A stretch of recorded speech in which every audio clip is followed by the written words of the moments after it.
ვაგზელებთ საქმე-მოციქულთას კითხოს, დღეს უნდა წავიკითხოთ 22 თავი. 21 ეთაპში გახსოვთ, რომ პავლე მოციქული შეიპყრეს და პავლე მერე ითხოვა, რომ მომეცით უფლება, რომ ხალხს მიმართო. ამით დასრულდა 21 თავი და მე-22 თავი იწყება პავლე მოციქულის სიტყვით. კაცნო, ძმანო და მამანო, ისმინეთ ჩემი თქვენ და მომართ სიტყვის გებისათვის. და ვითარცა ესმა რამე ებრაელები და სიტყვით ეტყვა და მათ უფრო ის დადუნებას ესა თქვა. მე კაცი ვარ და პავლე მოციქული საკუთარ თავზე საუბრობს. მე ვარო კაცი ხურია, ანუ ებრაელი, შობილი ტარსუს კილიკიისა. ხურიებს რატო უძახოდნენ ებრაელებს? რომ იცით ეს რა? იმიტომ რომ ესე იგი ებრაული ერის მამამთავრები ხო იყვნენ 12 იაკობი, ყავდა 12-ზე და 12 ტომი ებრაელთა, ხო ასე? ჩვენ როგორც ვიცით, ჩრდილოეთის სამეფო, სადაც 10 ტომი, შემდეგ დავითის შვილი სოლომონი ერთიან სამეფოს მართავდა. სოლომონის შვილი უკვე რობოამის დროს მოხდა ერთიანი ისრაელის სამეფო ზოგად გაყოფა, ხო? ჩრდილოეთის სამეფოში 10 ტომი და სამხრეთში 2 ტომი ეს იყო ბენიამინის და იუდასი. და შესაბამისად უკვე მერე, როდესაც ასურელებმა დაიპყრეს ჩრდილოეთის სამეფო, ებრაელები გადაასახლეს, არსებობს მოსაზრება, რომ ის 10 ტომი საერთოდ გაქრა. არ ვიცით სად არის. და უკვე ის დარჩენილი ებრაელები არიან შთამომავლები ლევის და იუდასი. შესაბამისად იუდას გამო უწოდებენ თავს ისინი ხურიებს რა. იუდეველებს, ხურიებს. აი ესეთი რაღაცა მოსაზრება არის. ხურიასტანი, ხო გაიგიათ ასეთი. ანუ ისრაელი ებრაელებს ასე ეწოდებოდათ რა. ეს რო იცოდე წარმომავლობი დღევანდელი ებრაელები ასე ამბობენ ახლა მე როგორც ვიცი, რომ არიან ან ლევის ტომიდან, ან იუდას ტომიდან. ასე რა. ხო, ლევის ტომის შვილები ვის ემსახურებოდნენ? რას ემსახურებოდნენ? ჯერ ვის ღმერთს და რა მსახურებას ეწეოდნენ? ხო, ემსახურების შემსრულებელი გვარი იყო, ტომი იყო, იქიდან ლევიტელები და მერე იქ იყვნენ მღვდლები და მღვდელმთავრები, სწორედ ლევის ტომიდან იყო. ლევის ტომს რა თავისებურება ახასიათებდა კიდე? რათი იყვნენ განსაკუთრებული დანარჩენი ტომებისგან? მიწა არ ჰქონდათ, სამკვიდრებელი არ ჰქონდათ და საცხოვრობდნენ ისინი მთელი ისრაელის ტერიტორიაზე. ყველა ტომის ტერიტორიაზე ჰქონდა თავიანთი ქალაქები, სადაც ისინი ცხოვრობდნენ, ისინი ემსახურებოდნენ ღმერთს და შესაბამისად ეკლესიიდან, ანუ ტაძრიდან ღებულობდნენ საზრდოს, ხო, მიტანილი ძღვენიდან, რომელიც მიჰქონდათ ადამიანებს, იქ შესაწირი ნაწილი მიჰქონდათ ლევიტელებს, ასე. ლევის შთამომავლობიდან ახალ აღთქმაში ერთ-ერთი გამორჩეული რომელი იყო? აბა? ზაქარია საიდან იყო? იონა ღვთისმშობელი? ხო? ზაქარია ვინ იყო? იონა ღვთისმშობელის მამა. მღვდელი იყო. არსებობს მოსაზრება, რომ მღვდელმთავრიც იყო რა, მაგრამ უფრო მღვდელი იყო, ანუ იონე ღვთისმშობელი იყო ლევის ტომიდან. მიგეთ? მე კაცი ვარ, ხურიაი, შობილი ტარსუს კილიკიისა. აღზრდილი, ერთ-ერთი ქალაქი, რომელიც არის დღევანდელი თურქეთის სამხრეთ ნაწილში, სამხრეთ აღმოსავლეთის ნაწილში, ესე იგი. უფრო სირიის საზღვრისკენ იქიდან, იქ არის ქალაქი, დღესაც არსებობს ეს ქალაქი, ტარსუსი, იქიდან იყო გაზრდილი ქალაქსა ამაშინა ფერხთა თანა გამალიელისთა. ანუ მისი მასწავლებელი იყო ცნობილი ჯულისმოძღვარი გამალიელი. განსავლურ ზედამიწევნით მამულითა ჟულისათა მოშურნე ვიყავ ხმთისათვის, ვითარცა თქვენ ყოველი ხართ დღეს.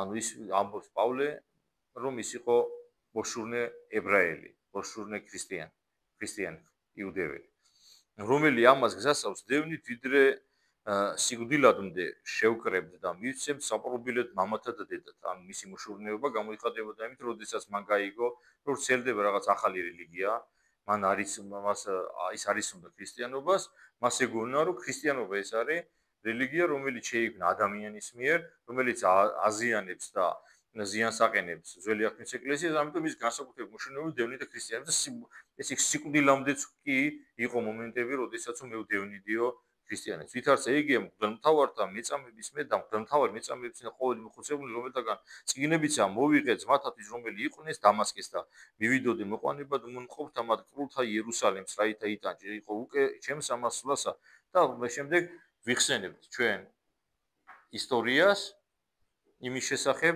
თუ როგორ მოიქცა პავლე მოციქული. ახლა ხო გახსოვთ ახლა ამას აღარ წავიკითხავ ამ ადგილს, აბა გახსოვთ სად მოიქცა პავლე მოციქული?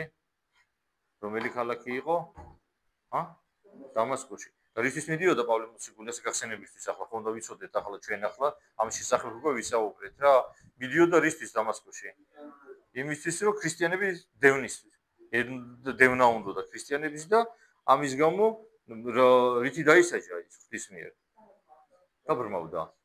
ხო და ვინ განკურნა პავლე მოციქული? ანანია მოციქულმა. ანანია მოციქული, აბა ერთი კითხვა კიდე ჩვენ ორი ანანია ვიცით. ერთი იყო დიაკვნები, ერთი 70-თაგანი. ეს რომელი იყო?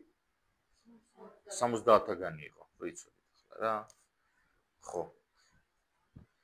ანანია ვისმენ, ახლა გავაგზავნოთ 12 მხრივ. ანანია ვისმენ კაცი ღვთისმოშიში მსგავსად ჯულისა წამებული ყოველთაგან მკვიდრთა დამასკოშინამ და მოვიდა ჩემთა და მე ახლა ამის შემდეგ როდესაც მიიღო კურნება, ანუ ანანია მილოცა და ღმერთმა როგორც კაკლის ნაქვერციო ისე მოშორდაო ჩემ თვალს და დავინახე დღის სინათლე. ხოლო მან თქვა მე ღმერთმა და ვინ განკურნაო? ანანია ეუბნება. ღმერთმა მამათა ჩვენთამა გამოგირჩია შენ ცნობად ნებისამისის და ხილვად მართლისა მის და სმენად ხმაი პირისა მის არამედ ვიყო მოწამე მისა ყოველი და მიმართ კაცთა რომელი იგი იხილა და გესმა და აწნურას იურვი აღდეგდა ნათელიღე განიბანენ ცოდვანი შენი და ხადოდე სახელსა მისა ხოლო იყო მოქცევაი ჩემსა იერუსალიმსა და ლოცვასა ჩემსა პადასა შინა ვიყავ განკვირვებასა შინა რა იგულისხმება განკვირვებაში ანუ გამოცხადება ნახა რა წმინდა ადამიანები დღესაც ღებულობენ ღვთისგან განცხადებას. არ იფიქროთ, რომ ღვთის გამოცხადება, ღვთისგან უწყება რაღაც ადრე წარსული დროის რაღაცა არის რა, მოვლენები. დღესაც არის წმინდა ადამიანები, დღესაც ნახულობენ ღმერთს. ჩვენ ახლა ცოდვილი ხალხი ვართ და ჩვენ ახლა წმინდა მამები გვაქვს რომ იმის გამო რომ ცოდვილები ვართ, იმის გამო რომ არ გვაქვს განჯის უნარი და განსჩევის უნარი, ამიტომ რაღაცა გამოცხადებებთან ცოტა ფრთხილად უნდა ვიყოთ, იმიტომ შესაძლებელია ეშმაკმა თავისი თავი, როგორც წმინდა ისე გაასაღოს და შენ შეიძლება სიცრუე სიმართლე შემოგასაღოს. აქედან გამომდინარე ჩვენ დისტანცირებთ და ფრთხილობთ. რა თქმა უნდა, გვჯერა, გვწამს რომ არსებობს გამოცხადებები, არსებობენ ადამიანები, რომლებიც ღმერთს ესაუბრებიან, მაგრამ ჩვენ საკუთარ თავს ავთვლით იმ ადამიანებად, რომლიც ამის ღირსები ვართ. და ვიხილე უფალი და მქვამე, აი პავლე მოციქული საუბრობს იმის შესახებ, თუ როგორ ნახა უფალი. ისწრაფე და განვედ ადრე იერუსალიმ, რამე თუ არა თავსიდიან წამება შეინჩემთი და მე ვთქო უფალო და მათთვის იციან, რამე თუ მე ვიყავ, რომელი მივდებს საპრობილედ და დაანჭირ შესაკრებისა შორის მოწმენა და შენთა და რაჟამ დაითხეო და სისხლი მოწამისა შენისა სტეფანესი, მე ვიყავ ზედა მდგომელი და თანაჯერმჩინებელი მოკლასა მისა და მცველ სამოსლისა მკვლელთა მისთასა. ან პავლე მოციქული ამბობს, რომ ღმერთმა უთხრა, რომ ჩასულიყო იერუსალიმში, მისულიყო ქრისტიანი და პავლე მოციქული გაუცებული ეუბნება უფალს, რომ უფალო იმ ხალხმა ხო იციან, რომ მე რო დევნიოდი ქრისტიანებსო და აქ ესეთი ძალიან ტრაგიკული ამბავზეა საუბარი, როდესაც ვინ მოკლეს პირველი მოწამე ვინ არის? სტეფანე, რომელიც ქვებით ჩაქოლეს და კაცი, რომელიც იცავდა მკვლელების სამოს, სწორედ პავლე მოციქული იყო. ნუ მაშინ სწავლია, ხო? და მქვამე წარვედ რამე თუ ნათესავთა შორიელთა მიგავლინო შენ ისმენდეს მისა ვიდრე ამის სიტყვისამდე და აღიღეს ხმაით მათი და თქვეს აღიღეთ ქვეყანით ეგევით არის ეგე და რამე თუ არა ღირსარს ცხოვრებად აი პავლე მოციქული მიმართავს აი იქ შეკრებილ ებრაელებს უცხადებს მათ ღვთისგან ამ სასწაულის შესახებ ადამიანის რეაქცია რა არის ადამიანები ითხოვენ მის დასჯას ასე რომ არ გაგვიკვირდეს ჩვენ, როდესაც მართალი სიტყვის შემდეგ შესაძლებელია ჩვენს მიმართ წამოვიდეს სილისამება, ლანძვაგინება და ასე შემდეგ და ადამიანების მხრიდან მართალი ადამიანები დაჯისურვილი. ეს არ არის ახლა გასაოცარი, იმიტომ რომ როგორც ვიხედებით, ასეთი რაღაცა ხდებოდა სამწუხაროდ ახლაც ხდება. დავითარცა აღადებდეს იგინი უმეტესა და დახრიდეს სამოსელსა მათსა და მტვერსაზე და აღაფრქვევდეს აესა ბრძანა 1000-ის და მან შეყვანება იმისი ბანაკა და თქვა ტანჯით განვიკითხო ეგე რაითა იცნა რომლისა ბრალისათვის ესეთ ხმობენ მისთვის დავითარცა განასხმიდეს მას ღვედებით არ თქვა პავლე 100-ის თავსამასი და მდგომელსა უკეთო კაცსა ხრომისა უბრალოისა ჯერ არს თქვენ და ტანჯვად და ჩვენ ხედებით რომ ხალხი გაბრაზებული სამოსელი გაიხადეს, სამოსელის გახდა ისი ნიშანი იყო? ანუ ისევ ქვით ჩაკოლა უნდა თან რაღაცა დაჟე მისი, როგორც სტეფანეს. და სპეციალურად ფეხების ეთყობა იქ ბრახაბურხი დაიწყეს, ყვირილი, დასაჯი და 1000-ის თამამ უნდა ინახა, რომ სიტუაცია უმართავი ხდებოდა, გამოიყვანა პავლე და ხალხი რომ ენუგიშებია უთხრა რომ ამას ახლა მათრახითო ვცემო და გავარკვეო, თან თვითონაც აინტერესებდა რომელი იყო, რა იყო მიზეზი ხალხის ასეთი რისხანების.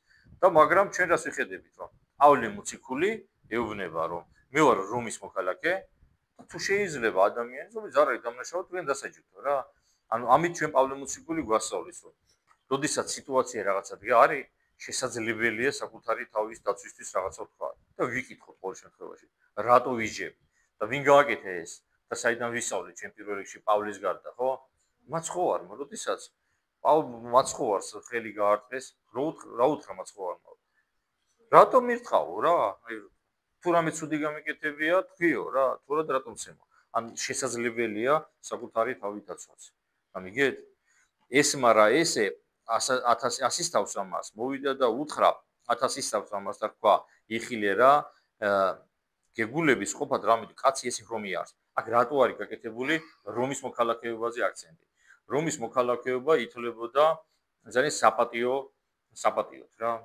ადამიანები რომის მოქალაქეობა რომ მიიღო შეიძლება მთელი ცხოვრება ეშრომოთ და ეწვალათ მაგალითად რომის მოქალაქეობას აძლევდნენ იმ ლეგიონერებს რომლებიც აწეულები მსახურობდნენ რომის ჯარში და როდესაც მათი უკვე პენსიაში გასვლის დღე დგებოდა მათ აძლევდნენ რომის მოქალაქეობას მე საერთოდ მაინტერესებდა რითი ამტკიცებდა ადამიანი რომ იყო რომის მოქალაქე რა იმიტომ რომ მასე შეიძლება ნებისმიერ შეთქვა მე რომის მოქალაქეა რითი უნდა მტკიცებულება და სხვადასხვის აღმოჩენილია ალ ჩვენ არ გვაქვს სამწუხაროდ იმის საშუალება რომ რაღაცა მოვახდინოთ ახლა რაღაცა მონიტორი არ გვაქვს სამწუხაროდ რომ სადაც დემონსტრირებას იმ რაღაცა რა მაგალითად ერთ-ერთ როგორც მახსოვს ბულგარეთში სადაც იყვნენ ჩასახლებული რომელი ყოფილი ჯარისკაცები იქ მოხდა გათხრები და იქ იპოვეს ფირფიტა რომელზედაც ეწერა ეს ფირფიტა ნანახი მაქვს რომ ესა და ეს კაცი რომელიც ახუროდა ამ ლეგიონში გავიდა იქიდან არის რომის მოქალაქე ანუ ფაქტიურად რაღაცას ფორმის ესე იგი ფირფიტა რომელზედაც ეწერა რომ ის კაცი იყო რომის მოქალაქე იმიტომ რომ როგორც გითხარით ახლა მასე ნებისმიერ შეიძლება ეთქვა რომ მე რომის მოქალაქე ვარ ხო და ანუ მტკიცებულებაც ჰქონდათ ამის და შესაძლებელია პავლესაც ჰქონდა ეს და შემდეგ ასეთი კითხვა უჩნდება 100-ის თავს 1000-ის თავს რომ გაიგო პავლე თან რომის მოქალაქეების ისე რაღაც ადამიანი ეგზალტირებული ადამიანები სულის გამო დასჯა არ შეიძლებოდა იმიტომ რომ შესაძლებელია მე ამ რომის მოქალაქეს გაისაჩივრებია და ეს 1000-ის თავი დაესაჯა შეიძლება რომის დიდმოხელეებს რა ამიტომ 1000-ის თავი ასეთ კითხვას უსვავს პავლეს მითხარ მე რომი ხარა შენ ხოლო მან თქვა ჰე მიუგო 1000-ის თავ მან და თქვა მე მრავლი და საფასითა მოქალაქეები ესე მოვიპოვე ხოლო პავლე თქვა მე შობილვე მაშინა ვარ ანუ 1000-ის თავ ეუბნება რომ მე რო გამხდარიყავი რომის მოქალაქე უამრავი წვალება და შრომა ესე იგი დამჭირდა მის გამო და შე როგორ გახდი რომის მოქალაქეო და პავლე ეუბნება რომ მეო დავიბადე როგორც რომის მოქალაქე ანუ პავლე აქედან ვარაუდობენ რომ პავლე მოციქულის როგორც მინიმუმ мама იყო რომის მოქალაქე რომელსაც როგორი გზით მოიპოვეს არ არის ცნობილი მაგრამ ფაქტია რომ პავლე მოციქულის мама უკვე იყო რომის მოქალაქე და შესაბამისად რომის მოქალაქეებთან მიმართებაში ცოტა ფრთხილობდნენ როგორც ახლა დღეს ახლა საქართველოში ახლა არ ვიტყვი ქვეყნებს რომ რაღაცა პრობლემები და რაღაცები არ გვაქვს ნუ არის რაღაცა დიდი ქვეყნები რომელიც მოქალაქე ეს ძალიან ფრთხილად ექცევიან იმიტომ რომ შესაძლებელია ასეც იქნება რომ შეიძლება რაღაც პასუხი მოგთხოვონ მე ამის გამო რა ანუ ეს არ არის გასაკვირი სიტუაცია და არ უნდა გავუკვირდეთ ჩვენ ნუ რატომ სარგებლობდნენ რომის მოქალაქეები პრივილეგიებით და სარგებლობდნენ მაშინ მეხსეულად განიშნეს მისგან რომელთა იგი ეგულებოდა ტანჯვა იმისი და 1000-ის თავს და მისეს შეეშინა ცნაი რა რამით რომი არს და რამით მისა იყო შევედრებული ხვალისაგან უნდა გულისმიწყობად უკრძალილეს ადრე რაისათვისა შეასმიდეს მას და ხურიან იგი გახსნა იგი და ბრძანა შეყვანებაი მგდელმოძღვართაი და ყოვლისა მის კრებულისა და მოიყვანა პავლე და დაადგინა შორის მათ ანუ 22 თავი თავდება რითო ამ 1000-ის თავს მათრახით ვერ შეეყო გაიგო სიტუაცია, ამიტომ აინტერესებს თუ რა იყო მიზეზი, ამიტომ ესე ებრაელებს თხოვა რომ შემოვიდეს თქვენგან დელეგაცია, რომელიც იტყვიან და ის დაასაბუთებენ ბრალს, რომლის გამოც უნდათ პავლე მოციქულის დაჟა. ანუ მოკლედ დასრულდა მე-22 თავი, რომელსაც იყო გახსენება პავლე მოციქულის მოქცევის, ასევე პავლე მოციქულის საინტერესო სიტყვა და მისი ქმედება, როდესაც მის დაჟას აპირებენ. და მე მგონი, ამას ერთი საკმაოდ ისეთი სარგებელი მივიღეთ ჩვენ იმედია ამ თავის საკითხით და მცირე კომენტარების გაკეთებით. მომავალ კვირას 23 თავს წავიკითხავ ღვთისმშეწევნით. ამინ.